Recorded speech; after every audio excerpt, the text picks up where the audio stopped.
You feel me? Okay. Okay. All right. You ready? Yes, sir. You ready? Yeah, I'm chilling. I got a backup audio just in case that mess up because that act a little funny on me. What's going on, everybody? This is Law. You're tuned into another episode of Redline Legendz. Thank you so much for tuning in. Today, man, I'm honored, I'm humbled, and I'm excited about today's guest. It's somebody that's extremely, extremely important, influential to my journey as a biker. He has impacted thousands, I'd say close to millions of people's lives.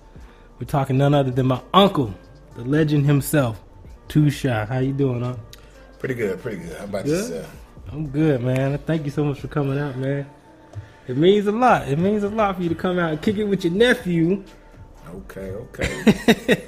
So, you know, you've taught me a lot over the years, and just through, you know, stuff that you say, words of wisdom, words of encouragement, even times where you got to check me, you know, you keep it 100 and make sure I stay on the straight and narrow. So I never really get to ask you questions about how you got into this, how you started riding bikes and when you first fell in love. So when did you first get into motorcycle riding? Now, I can't say when you say first, you asking dates or you asking how or what did I see, or when you ask first. When I say first, let's say when you first, before you ever sat on a motorcycle, what was your first encounter with a motorcycle? My first encounter of motorcycle or motorcycle club. Motorcycle. Okay. Motorcycle club. Motorcycles I used to see all the time, but it didn't do anything for me. I just saw motorcycle. Okay. But you know, back in the day when we was coming up, everybody didn't have cars and stuff like y'all got now. So you be riding along on the back seat of one of your cousins' big cars, and y'all see the little fast car, and you say, "That's my car." Oh yeah. I used to do that when I was a kid. Okay, it would be one of those things. So then, when I first saw something when it pertaining to a motorcycle club or a patch or something like that was a long time ago. Some of my cousins from Bellevue, Tennessee, because I'm from Wisconsin. So some of my cousins from Bellevue, Tennessee, they had a motorcycle club called the Searchers. Okay. MC. It was like, it's crazy. I mean, I still got pictures now, but I gotta see that. It's crazy, man. It's like they had a big monoculars type thing, and it had Searchers at the top, Nashville, Tennessee at the bottom, years ago. But also, my mother rode. She was in a social club out of Wisconsin called the Outer Limits. Okay. And they had the Outer Limits motorcycle and social club. So I saw this, but at the time I didn't really pay too much attention to my mother and them club, because I was like, my mom was at work and she come on with this little dark blue jacket on saying the Outer Limits social club. I didn't really pay any attention. Okay. But then when we used to come to Tennessee every year for the summer. And then, you're getting a little older, and I'm seeing my cousin and them, they got these little blue jean jackets on. They was kind of raggedy like. It was cool. I was like, Dad, they got a motorcycle club, but I didn't even know what a motorcycle club was. I was just like, I want one of them jackets. And this was like early on. So yeah. Then I had a female cousin that was wild. She does everything. She was like one of the funnest persons that I ever knew in my life. And her name was Deborah Slaughter. And actually, she married Michael Kennard, who is Big Mike on the set. Wow. Who he just passed not too long ago. Wow. Who was Lil Mike's dad from Darkside. Yeah. Shout out Big Mike. They were all in this club at one time called the Searchers. Okay. My cousins from Bellevue, Tennessee, and everything else. So that's pretty much what gave me my first insights. The Outer Limits Social Club out of Milwaukee, and then the Searchers out of Bellevue, Tennessee, because it actually had Bellevue, Tennessee, I think, on it at one time, and they might have changed it to Nashville, but it wasn't that they had to change it like now. I'm just right. But that's it. That's what got me going. So it got you going. That's what got me interested. So you came from, you said you were from Wisconsin and you would come here in the summertime? Yeah, it was from Milwaukee, Wisconsin. We would come down every summer when school got out. You know, it was like a task because it was like 6 or 7 of us, and we had to ride the bus. So that was that old Greyhound bus. Yeah. You know, the fun thing about it is, the fun thing with me, I was the youngest, and it was like, you got to sit next to mama, and you got to sit next to mama. All the food and drinks was right next to us. So right. You got to ride the bus, and it was an experience. It was part of growing up. We didn't think nothing was wrong with it. We felt like we was going to France or somewhere. Yeah. We got on that bus. We was like, hey, we get to ride the bus. We going out of town. Hey, and it was like a big ordeal, bro. Growing up, I would never change it for the world. But we started coming here every summer. We'd get out of school and come to Tennessee. Mm-hmm. Then as my older brother got older, he learned to drive. Him and I don't know who gave him the car or whatever. Somebody gave him a car or something, station wagon or something. And I remember one day, my mom was like, "We going to Tennessee?" And we was like, me and my sister, we was like, "How are we going?" And she was like, "Richard gonna drive us. We gonna drive in the car." So at this time, I don't even remember where my other brothers was at, or my other sister, but I remember me, my brother, my oldest brother, my mother, and my sister. We headed out to Nashville in a station wagon. It was like a Ford Falcon or something like that. It was like it was like a Ford Torino, but it was like a station wagon. It was brown. Yeah. And we came on down. We made it. But I didn't know if we could have made it or not made it. But now that I look back on it, I'm thinking we probably shouldn't have came. Why you say that? Because I remember us making it here. Uh-huh. And I remember my uncle, actually, Uncle Willie, is what we call him. He had to bring us back. He had to bring us back. My brother was like, "It ain't gonna make it. It ain't gonna make it." A station wagon? Yeah. And my uncle was like, "Well, y'all gonna," he said, like, we took off a couple times and headed back, and then my brother would turn around. And I didn't know, I'm still a young guy at the time, so I'm thinking, hey, dang, I'm nervous in the back seat, because, in the station wagon, you had all that little room back there, right? Yeah. So I get back there and play around and see, you know what I'm saying? I might have had a car or something back there. I'm playing around. I don't know anything serious about it at that time, but I just know we turned around a couple times and came back. So then, the last time we came back, we came to my auntie and them house out in Bellevue, and I remember my uncle getting up saying, y'all going back, y'all going to Milwaukee. I'm gonna get you back. So, after a couple hours went by, I'm like, what is he gonna do?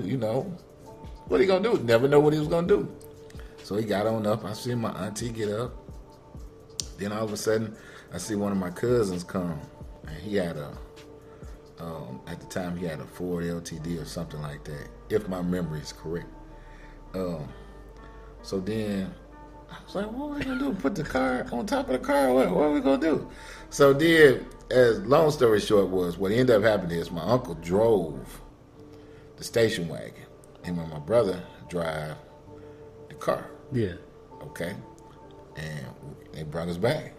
Nothing happened to the station wagon all the way back. Nothing. It made it back. Right? Wow. So then as you get a little older and they get to telling the story and stuff, I would sit around and listen to my mom and my auntie and them tell this story. And I'm like, they telling the story how my brother didn't want to come back. That's what it was? That's what it was. The car didn't have anything to do with the car. My brother didn't want to come. He didn't want to leave. He wasn't ready to leave. So he kept saying something was wrong, something was wrong. So then you hear that story. Then I heard the stories about how it might have been a leaf spring or something in the car back then, that was bad or something. But we came back. My uncle got us back here. Yeah. God rest his soul, Uncle Willie. Yeah. Uncle Willie. Yeah. That's anyway. Uncle Willie is something else. He's the man. Yeah. William Slaughter. Yeah. That's what's up. Was buried in granddaddy. Wow. Wow. Yeah. But it's been a long journey, man. It's been a long journey. The MC set, just So when did you start riding? You remember how old you were? Well, I want to say somewhere like my brother, my oldest brother, not my oldest brother, my second oldest brother. Okay. That's where the TooShy actually came from. Lord, I hope he don't see this, but anyway, that's where it came from. It's like him and some of his friends, they used to ride motorcycles. Mm-hmm. One of his partners, London, they used to ride motorcycles up and down the alley, because in Milwaukee we had alleys. You play ball in the alley, you do everything in the alley. You didn't have to go to the park or nothing.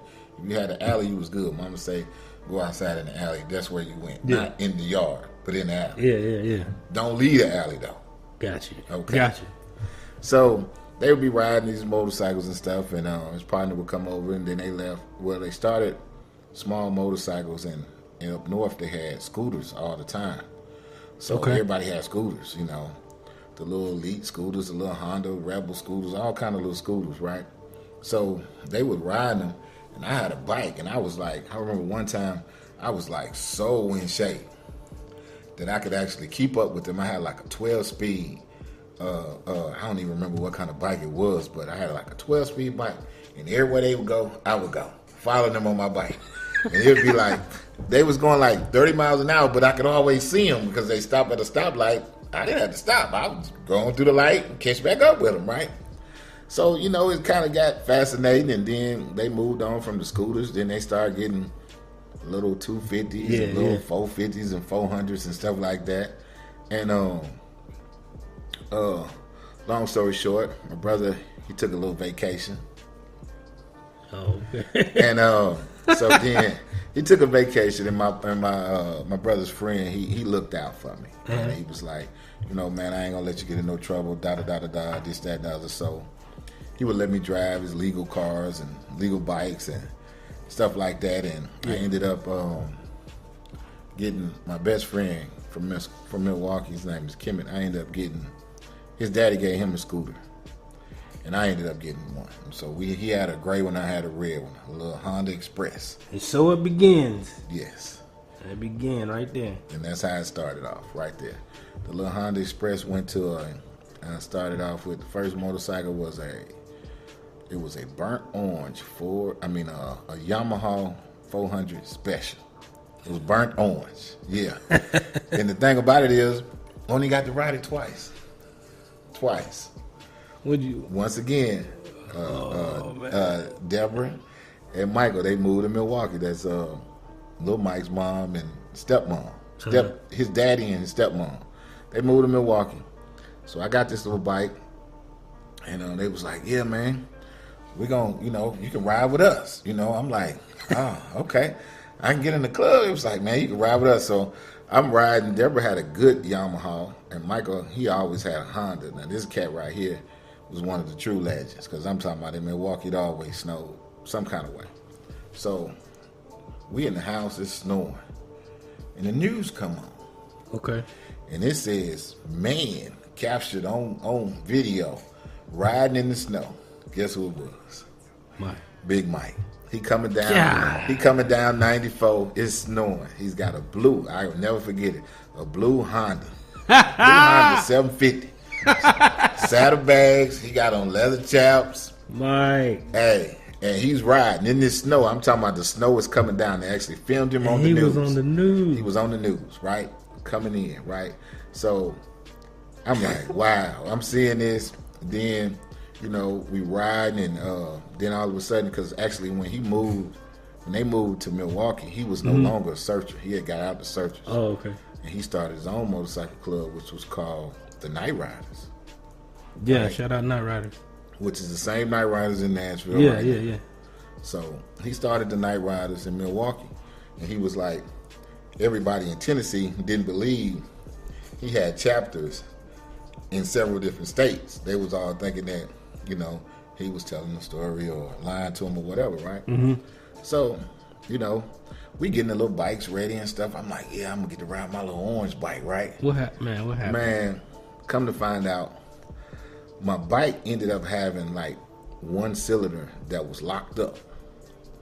Because I like I said, I rode it twice, right? Now, let me tell you how I rode it. The first time I rode it, when we finally got it started, because me and the guys would push it up and down the alley, we couldn't really get it going, and then we finally get it going, and it would just take off, right? Just take off, it's gone.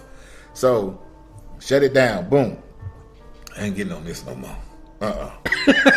So then the next time, they got it right. We got it running for me. Mike and he had a club brother named California. They called him California because he was from California, but he moved up north. And they got it running for me. He was like, "Come on, young blood, you can ride it." So you got to ride it now, right? So we got the bike running, and I rode the bike one time, and I sold it. Something was wrong with it. The throttle wouldn't come out, and it like from the first time I rode it, it still kind of scared me because it's like it would just take off, right? Now, they could ride it because they were grown ass men. But me, myself, I couldn't really ride it the way that I could ride Deborah's bike. But how old were you? I want to say I was probably, man, somewhere around 15, 16 at the most. Wow. And then being on that bike, and I'm like, that bike taking off, and it's like, and coming from the little scooter, like on the little scooter, right? The little scooter is like, you hold the throttle, right? Like that's that, it. Right? Well, this bike, as soon as you pop it in gear, it is what it is. It's taking off. It's gone. Yeah. So, come to find out, man, what happened was I sold the bike, right? So Deborah was like, you can ride my bike. I ain't going to tell you what they call me, but it wasn't TooShy at the time.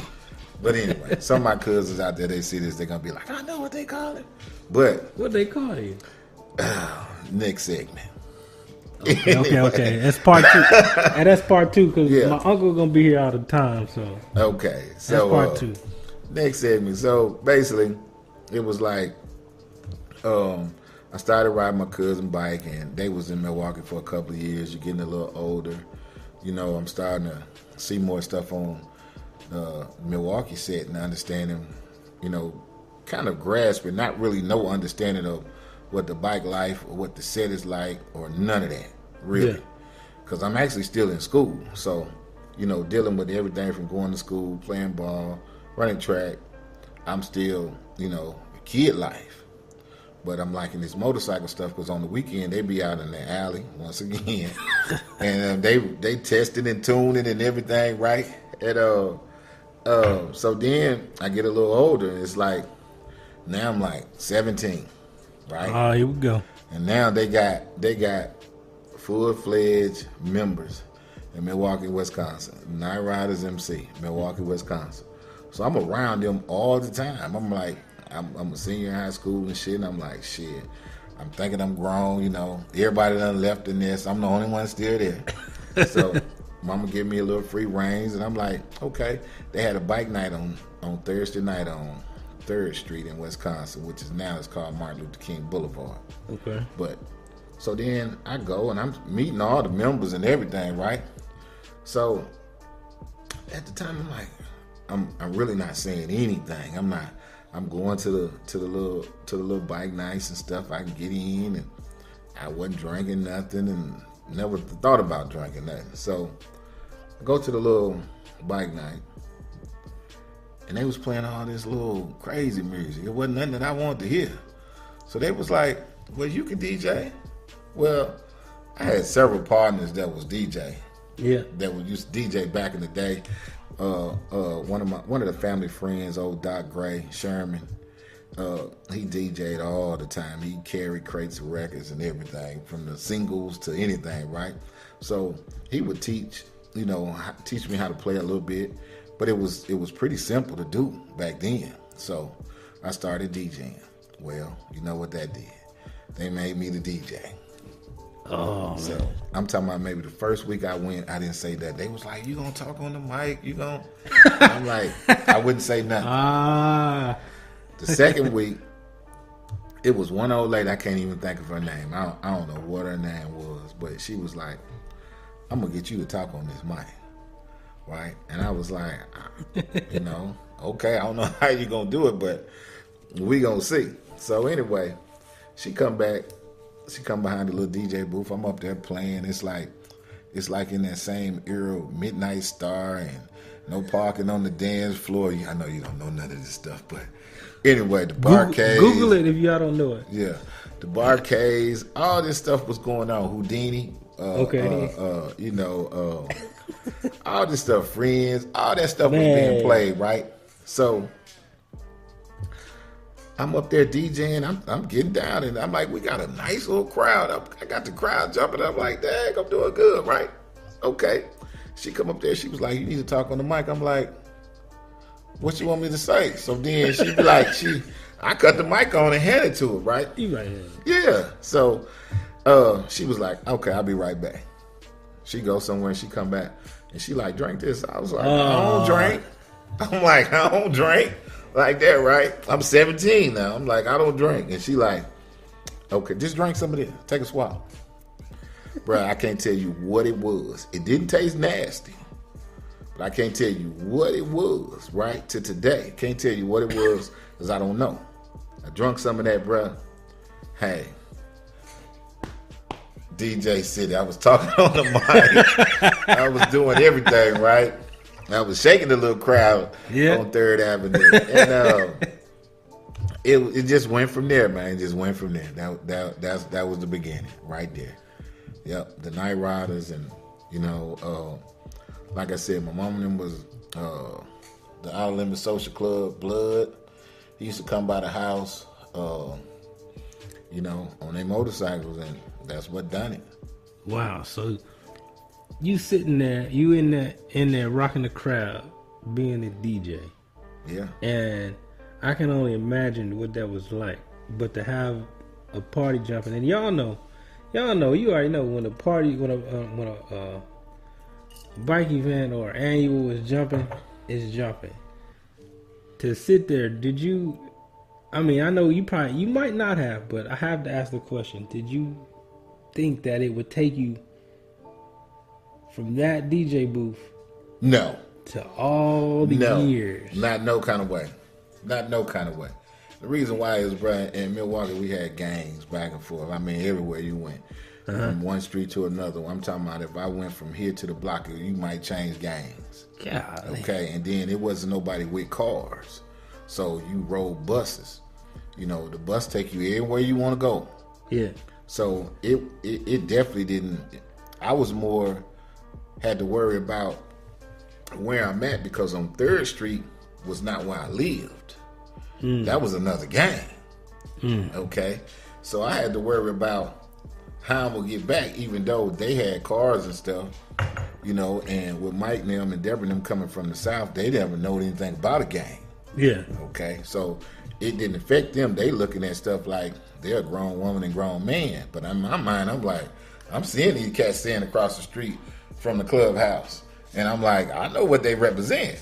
So, no, I wasn't thinking about DJing. When I was inside, I was safe. But if I had to catch the bus home, then I felt like I wasn't safe. So, no, I never thought about that I would be DJing in the state of Tennessee somewhere doing this. No, never crossed my mind.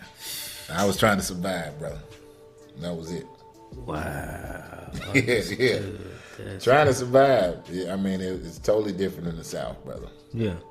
Yeah. A lot of cats down here that I look at and they act like they're the biggest thugs that you done ever seen. No.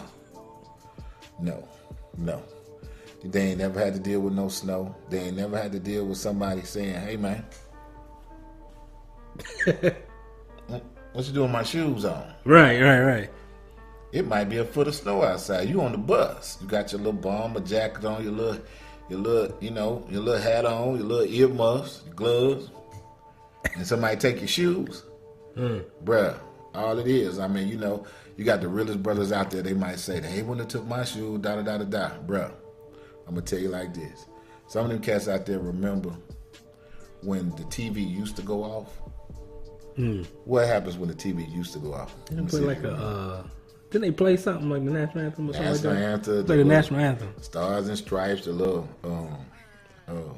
I wouldn't have lied, but I know. But it's all good. But this is what happened at the end of that, though. What did you see? Who came on there? I don't know. The little Indian. It was a little Indian. Came on there with a whole lot of trash talking about Clean Up America or something like that, right? And a lot of trash behind him, right? Had a little tear in his eye, right? That's how you feel when it's about 6 or 7, maybe 13 guys around you, and they saying, "Give me them shoes." First thing happened, bruh. First, I'm talking about I done seen many guys. Now, we didn't have money, so the shoes that I had, they didn't really want anyway. Yeah. But back then, if you had some Nikes, it wasn't no Jordans, Nikes, okay? They're mine. Had to come out. Wintertime. You know, I done had partners, man. We done had to pretty much, they had to get on my back. We had to take turns to get them to the house because it was snow. You know what I'm saying? They wanted their shoes. But all it was in the first place is like this. You high siding out there, right? You got a foot of snow, but you walk around in some Nikes, right? But everybody else got these big boots on with the insoles on the inside. They got they tennis shoes and a backpack on their back. But you clean. Now, you want to be cute. You the man, right? Because your family had a little bread, this, that, and the other. And if you're out there, Jeffrey Glosson, Timothy Hutchinson, and then these are the cats that I went to school with, man. I still remember their name because, you know, we played ball and stuff, and we trying to make it home. But y'all mama and them had a little money. You know what I'm saying? Y'all had the good stuff, and the brothers had to have it. So basically, after a while, now we talking about this is like elementary. We ain't even in junior high yet. We talking about 5th and 6th graders. You young, man. So now you 5th and 6th graders. So you like what you learn? You learn to adapt. So by the time junior high come, hold on, bro. And by the time high school come, ain't no more taking no shoes, bro. Right. You become the takers. You become the takers. And I mean, it is what it is. It wasn't shoot 'em up, bang, bang, because I can't remember not one cat got shot then. You might got beat up, but not one cat I can remember actually getting shot on the playground, somebody getting stabbed. No. You either ran fast or you got beat up. If you didn't have nothing that didn't nobody want you, was good. Because the big kids come on the bus all the time. It's like schools, you was bust out, way out. They say like if you live in North Nashville and you bust to Rivergate, or if you live in North Nashville and you bust to Bellevue, okay?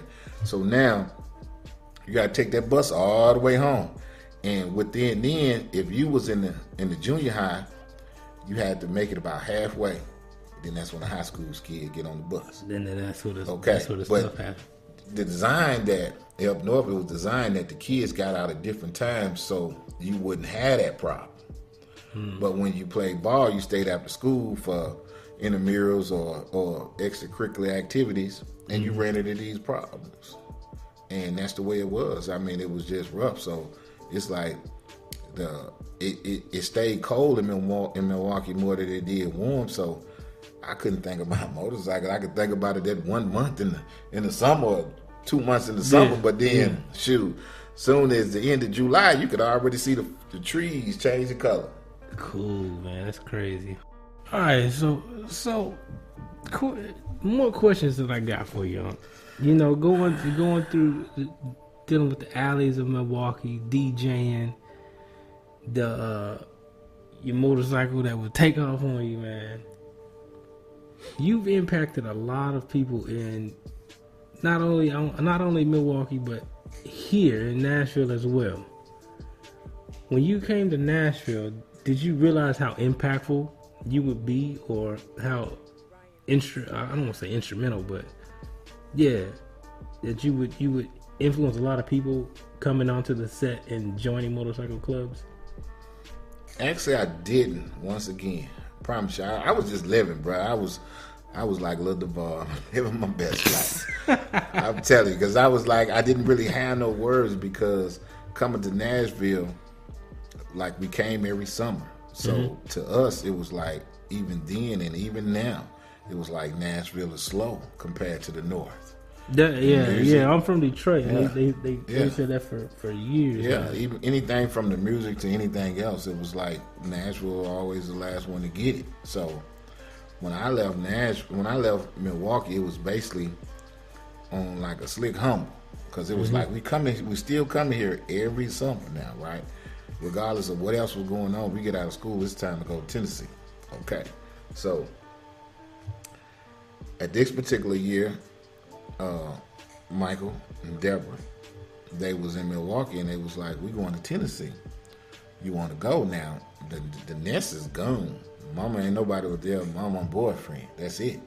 So I'm like, we going to Tennessee? She was like, nah, we ain't going. She was like, I'm staying home with Jerry. All right. So I'm like, well, I'm going to go to Tennessee with Michael and Deborah. And she was like, all right. For what? She did ask me for what, right? And I said, I want you to give me a car. Because by this time, you getting grown, all your little friends, they driving their parents' car, but it wasn't no whole bunch of, everybody got cars like you got a car when you might have been in school 15 and stuff like that. No, it wasn't none of that in Milwaukee. No. Your parents didn't have no money. You didn't have no car.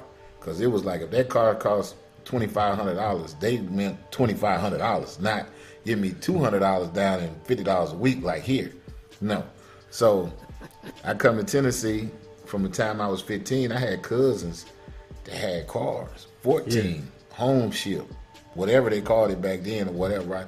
They had cars. So now you get grown and you feel like you cooler than them. So you feel like you cooler than, you like, but I ain't got no car. These cats got cars, but they kind of, slow like, So I'm like, I need a car. So I'm thinking I'm going to go to Tennessee, get me a car. So Michael was like, man, we need to go to Louisville. It was Derby time, right? Right around my birthday, which is in May. So he was like, these cats don't believe that I got a chapter. I'm going to call my chapters from Chattanooga. I think he had a chapter in Texas, Nashville. I know he had about 5 or 6 chapters. I'm not sure, familiar for wherever they all was at. But we were all going to meet up in Nashville. Then we was going to go to Louisville, to the Derby, right? So, I'm like, okay, that's fine. So I had done been to Milwaukee. I had done been to Tennessee so much. Like, my oldest brother used to come pick me up in the summer as I got older and everybody else left home. He would come pick me up, and I would literally have to drive from Milwaukee to Tennessee. That was my payment. Like, when he came, he get off from work, he come straight to Milwaukee and get me. We turned right around. He didn't ever stay. He was like, get in the car, have your clothes ready. Boom. Get in the car, we take off. He get on the driver's side, go to sleep. Wow. So here it is, I'm sitting on this little pillow. He got this old Buick. I'm driving down the highway, right? Boom. So when he wake up, he would take over and, take his own in or whatever. But for the most part, I was doing the loop at an early age in Chicago. So, I make it to Tennessee, man. Anyway, long story short, we're going to go to Louisville. So I'm asking Deborah, because Deborah, like I said, Deborah, coolest cousin you can ever have. Coolest cousin. If you ever knew Michael Canard, little Mike's sister, Keisha.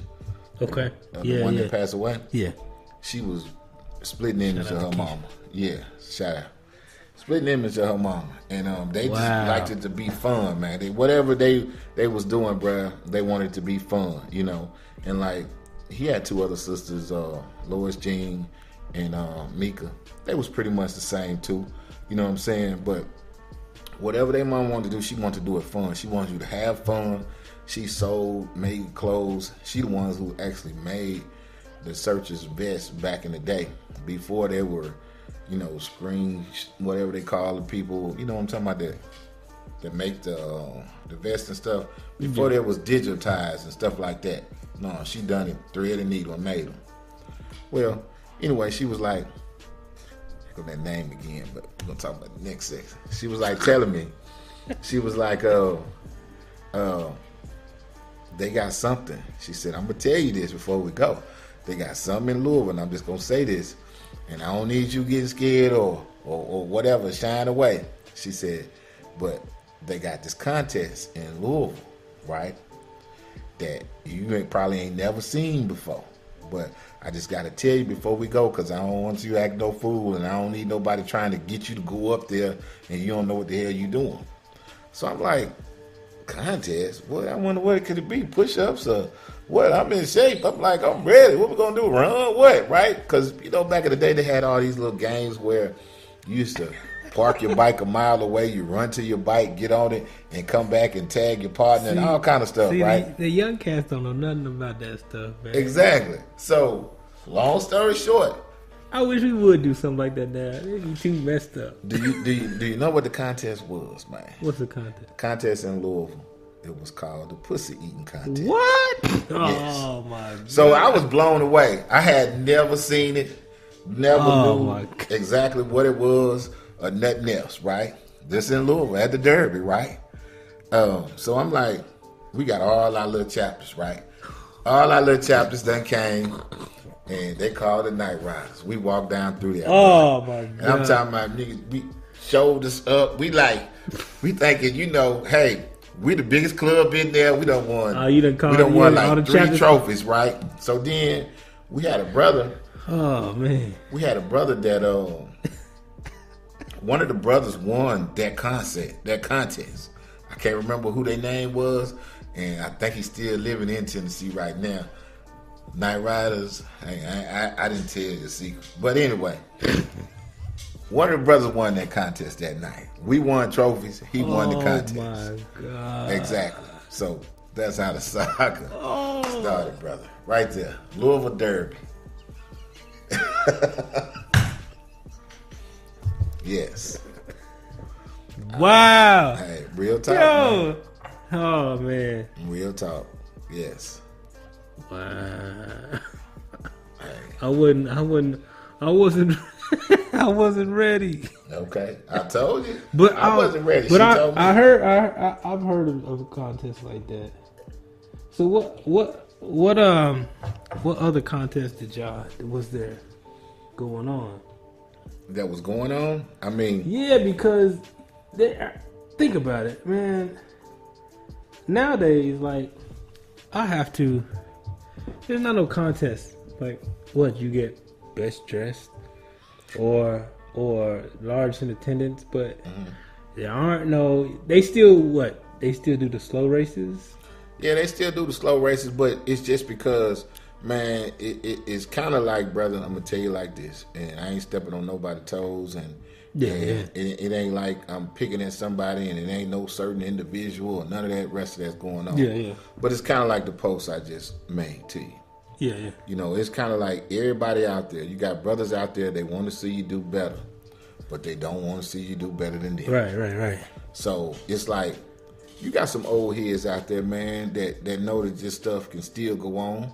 Because some people still do the field meets. You know what I'm saying? Like, downtown still have theirs, the low riders still have theirs or whatever. But they don't get that knowledge back.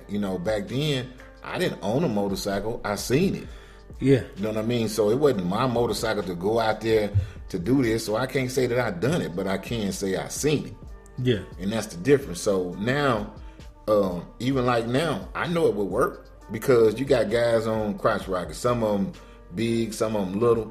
Okay, you put them in the contest, and then you get them to run a half a mile that way, and then come back, get on their bike, and then run back, and then start the bike up and go back that way. You know what I'm saying? And that's and to hear these stories from yourself and other bikers that have been doing this way longer than me, man.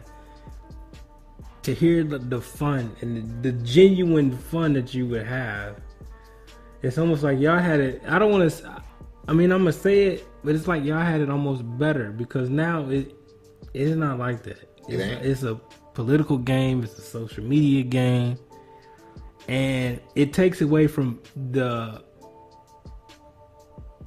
genuine realness that it really could be.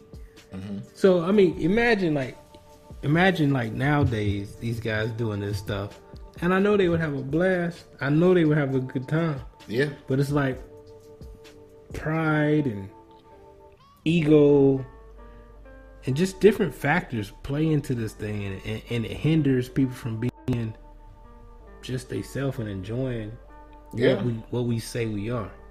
You know, so